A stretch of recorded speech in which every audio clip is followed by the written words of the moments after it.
You are listening to the Foreign Policy Focus podcast. We cannot wait for the final proof. The smoking gun could come in the form of a mushroom cloud. Haven't you driven enough people from their homes already? Bulldoze their villages, seize their property and their laws. They had no part in making it. Now working in Libya with friends and allies, we've demonstrated what collective action can achieve in the 21st century. Now the host of the show, Kyle Ansel.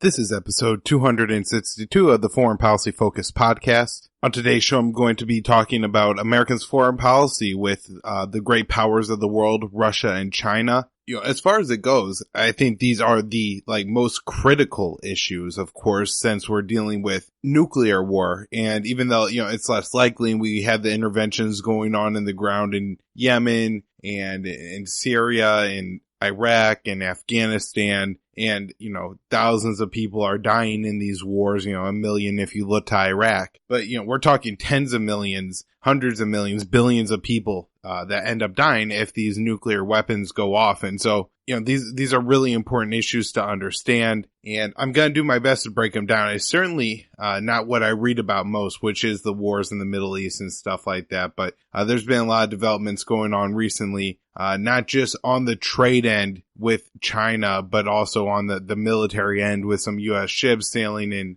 waters that at least, China disputes to claim. And then, of course, with Russia, Trump mentioning withdrawing from the INF Treaty. So I hope you enjoyed the show, and I hope I'm able to give enough information to make this all make sense. foreignpolicyfocus.libsyn.com and libertarianinstitute.org. And at the Libertarian Institute, you can find not only this podcast on the homepage, but there's also a section of the homepage for my daily news roundup. All right, we're going to talk Russia first, because, I think this is a big deal anytime you're talking about the United States messing with or pulling out of a nuclear treaty. Just a review to start. The United States and Russia are among just a handful, less than a dozen states that have nuclear weapons. The U.S. and Russia have the world's largest stockpiles, and I think independently, both countries probably have more than all the other countries combined, with the United States having 6,600 nuclear weapons with 1,600 deployed, and Russia having 6,800 nuclear weapons with 1,960 deployed. China, France, the UK all have nuclear weapons and are member states to the Non-Proliferation Treaty. That's the NPT. This is a big worldwide treaty that grants signatories to the agreement,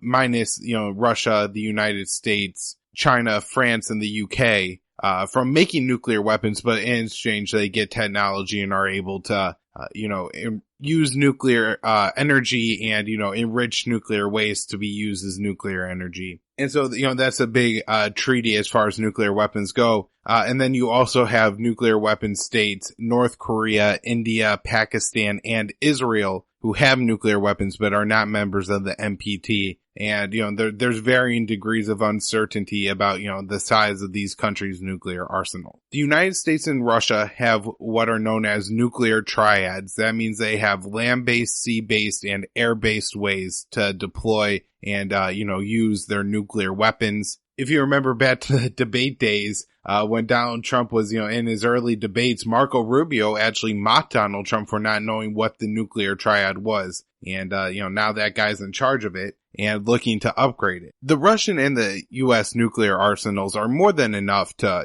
blow up the world a couple times over. So there's still a lot of room here, even if you still want to have a practical, able to use nuclear arsenal enough to kill all the Russians and all the Chinese and all the Pakistanis and the Indians and the North Koreans and the Iranians. If the United States decides that we're at, threat, so we're going to commit genocide against all those people, because that's what we need to do. We have a nuclear arsenal plenty big enough, so we could even pare it down a little bit more. So it seems to me that there's still a lot of room here for negotiations to reduce nuclear weapons.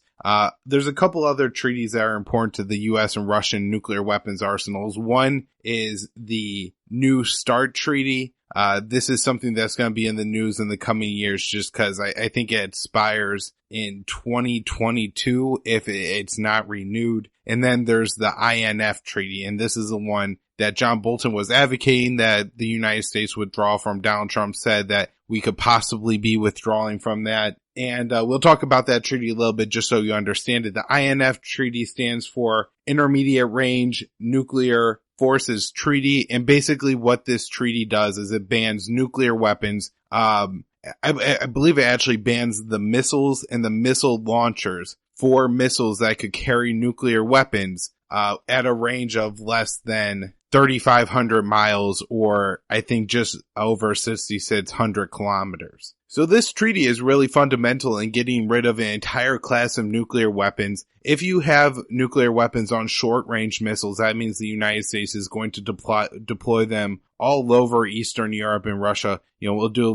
the same along their western border. Another issue here is just that the United States has looked to, and I believe it is within the plans of the United States, to develop nuclear warheads that could fit on Tomahawk cruise missiles. And so, one of the things that this treaty, by not having missiles on or nuclear weapons on short range and intermediate range missiles is, I think helps to prevent a mistake from happening where, let's say the United States is launching a Tomahawk missile at, say, Iran. Russia doesn't have to worry that missile may be carrying a nuclear warhead or not. There's been several times throughout history where one of these mistakes, a misreading of a radar, a bad communication, or, the wrong code gets sent and the launch code gets sent instead of, just the test code, which is what should have been done. As Daniel Ellsberg has pointed out, who's a former nuclear planner, pointed out, there's been a lot of times where just a sadistic human being would have been able to, with maybe one other person, actually launch nuclear missiles. So, there's a lot of possibilities and chances here for mistakes and miscalculations and all that kind of stuff. And so, this INF treaty is critical in eliminating a class of missiles that could be prone to, causing mistakes and misreadings and, possibly starting a nuclear war that, as Daniel Ellsberg calls omnicide, could kill the entire human race. Now, Trump's reason for wanting to pull out of this INF treaty, he didn't say because John told me to, I guess, which is a good thing that he's at least thinking about it and hopefully understands the importance of this, is that the United States claims that there's Russian missiles that violate this treaty. From the evidence, it seems about right. However, the United States is also in violation of this treaty with our Patriot missile batteries in Poland and I think Romania as well. And so, yeah, both countries are in violation here. However, I do think this treaty is still helping to keep in place at least some extent a larger deployment of short and intermediate range missiles and their development by Russia and the United States. One complicating factor here is that this is a bilateral treaty between Russia and the United States, and Russia has complained, and I believe Vladimir Putin even said back in about 2007 that, this treaty may not be in the interest of Russia because China is developing intermediate range missiles that they could put nuclear weapons on. And so, that's certainly an issue for Russia and the United States, that you do have countries like China and, possibly even Israel or, Pakistan or India who are going to, not be living to the standards that the United States and Russia are in this INF treaty. And, Russia and the U.S. may say, hey, we want to counter, these other countries, with developing these weapons of our own. I think the much smarter solution would be to look to incorporating China and all these other countries into an agreement, maybe somehow tie it in with the non-proliferation treaty, the NPT, that most of these other countries are signatories to. I did read today that John Bolton said that United States President Trump and Russian President Vladimir Putin would be meeting in Paris. I think there's a world leader meeting going on there in about a month. This is one of the scarier things that Donald Trump has said, along with another statement he made, which is the United States will continue to increase our nuclear arsenal until other countries come to their senses. And so this seems to be, beyond just a criticism of Russia, but also at least Russia and China, if not, trying to tie North Korea, India, and Pakistan to this as well. I doubt the Trump administration is going to be criticizing the Israeli nuclear arsenal anytime soon. Just because, how serious this issue is and how expensive it could be. I mean, if we have another nuclear arms race with Russia or China, this could be, massively expensive to the United States, which is already $21 trillion in debt. Obviously I'm a libertarian, so I have, certain economic beliefs that tell me that the government spending trillions of dollars on nuclear weapons is going to be really bad for the American people and, isn't going to stimulate the economy or anything like that, but, rather enrich a bunch of bureaucrats to create missiles that all they could do is, and bombs that all they could do is absolutely destroy the world. One thing about Donald Trump is it seems that he would be somebody that like this nuclear brinksmanship theory would really persuade. I would guess he was one of those Americans that was really happy when Ronald Reagan was suggesting the United States was trying to build a Death Star and all these other kind of crazy weapons, and would probably, think that that's a good way to try to intimidate your opponents. And, I think it's really dangerous, and I think it's unnecessary as well. So hopefully Donald Trump doesn't actually take many more steps than are already in place, to increase America's nuclear arsenal. I mean, even prior to Trump making this statement, and maybe he makes this statement knowing that, we've already signed up for a $1 trillion upgrade to our nuclear weapons arsenal, building a new bomber, building a new ICBM. I think there's some issues with the larger American hydrogen bombs where the cores are actually starting to go bad and the factory that made them has shut down. So, there's going to be a lot of money that the United States already has to spend on our nuclear arsenal. There's talks of, again, making a miniaturized, what they call a tactical nuclear weapon, something that's really about the size of like a Hiroshima bomb, and put that on a cruise missile, that way you could deploy it on a small missile. And, they say that's not to blow up a city, but to blow up an army. And so maybe Trump doesn't have any plans beyond, the ones that were put in place at the start really under the Obama administration, but picked up and continue to be certified within the Trump administration. Or it could mean that, he actually plans to expand the American nuclear arsenal because, Donald Trump does seem like the kind of guy that would love a big bomb. I guess I'll hope that these are negotiation tactics. One interesting thing that, this just has the effect of is that, so many people in the United States media are so anti-Donald Trump. In this case, I think it's going to pay off for the anti-war voice a little bit, unlike how it usually goes. And that is just, because Trump wants to withdraw from the INF Treaty, everybody's jumping up and down about how important this is and how crazy President Trump is to do it.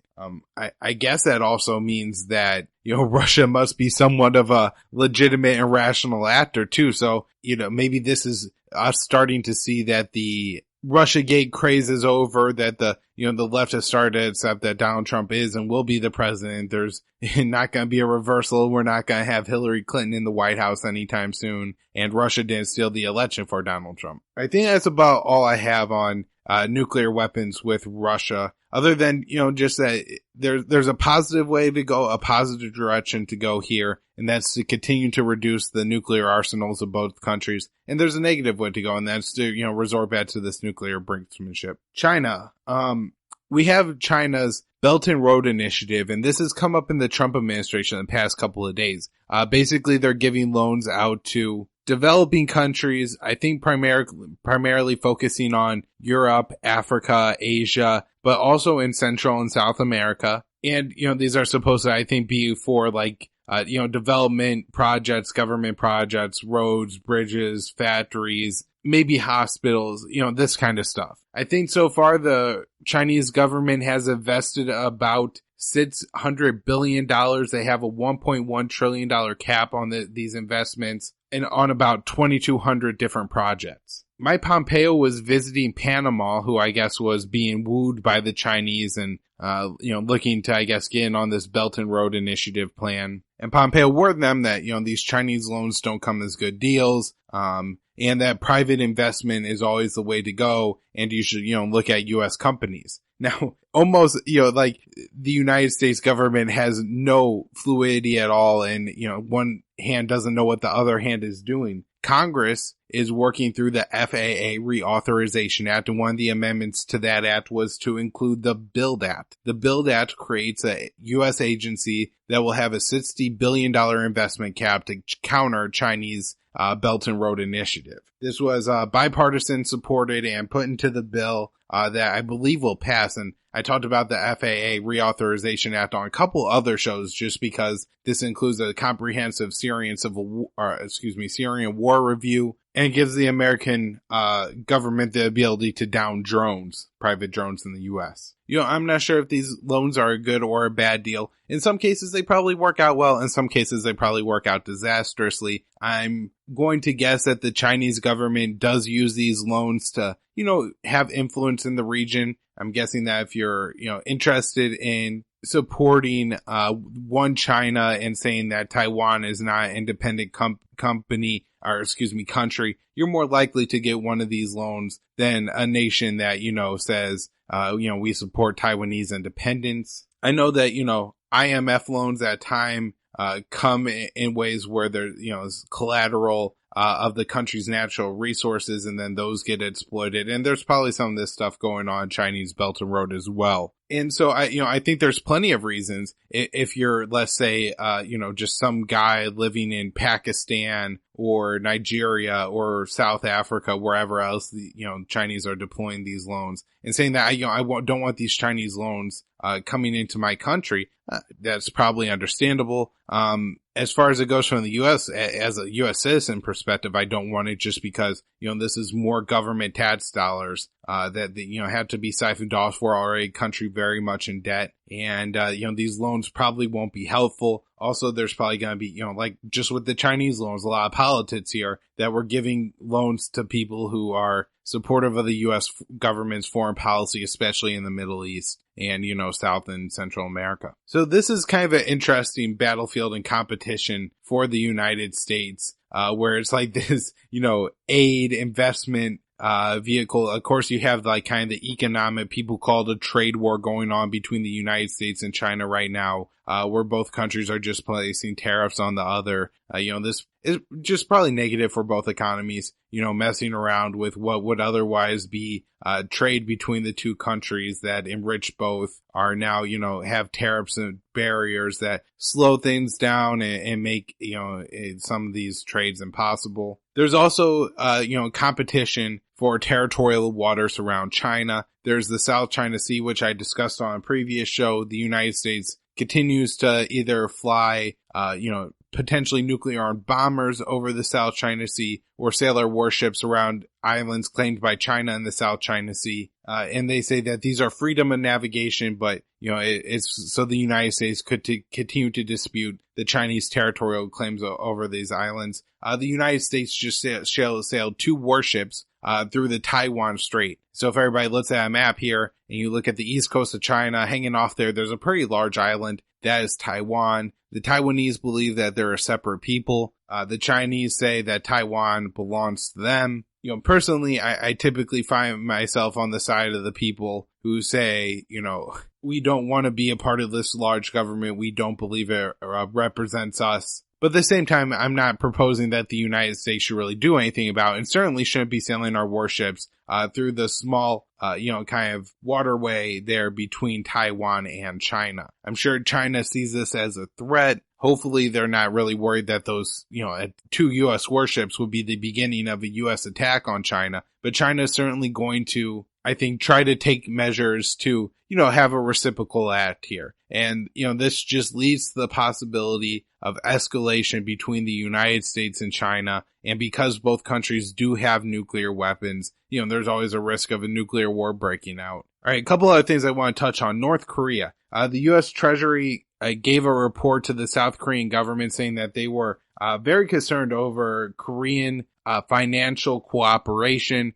Some Korean banks are looking to open branches and offices in North Korea. From my perspective, this seems like a great thing, not only to give the North Korean people some freedom of choice of where they store their money, but also just as something else to tie the two countries together. As we see that, DMZ, as we speak, is being demined. They're looking at de-arming the Peace Village, where all these meetings have been happening between these two countries. And, it seems like there's a lot of great steps going on. But then, you have the U.S. government that's constantly pumping the brakes on this situation and slowing down what otherwise could be, a very great and fast moving process of Korean, hopefully peace. We did have another meeting in the DMZ here. This one was between North Korean, South Korean, and UN command officials. Well, nothing super significant probably comes out of any single one of these meetings. It's always great to see them happening just because I think the collection of them will lead to another summit between Donald Trump and Kim Jong-un and the possibility of signing a document there.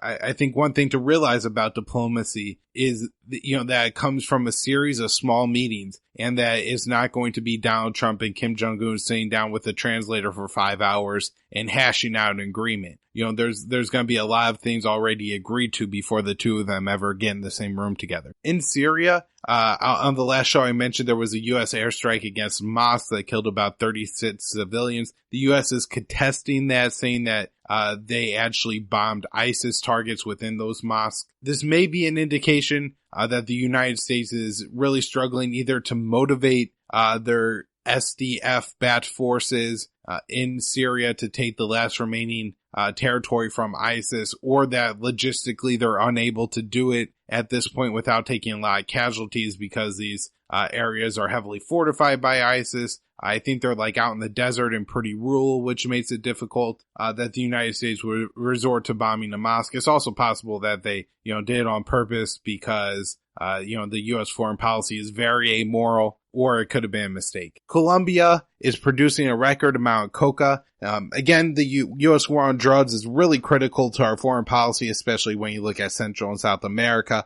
I've discussed this in relation to the migrant caravan and, violence that has gone on in Central America. I actually have Brian Saady on the show, who's, a great guy and really follows this stuff very closely, the drug war in South America, to discuss the Colombian government. So I'm going to link to that episode in the show notes page, but it just goes to show that U.S. initiative after U.S. initiative isn't reducing at all the drug trade coming from Colombia. Most of the Colombian drugs go to the United States, right? All this cocaine is going up the noses of Americans, and Americans continue to give a lot of money for it. And that's why Colombian farmers continue to grow coca. Last thing I'll mention is that there was fighting in the jungle of the Congo, where there's currently an active Ebola outbreak.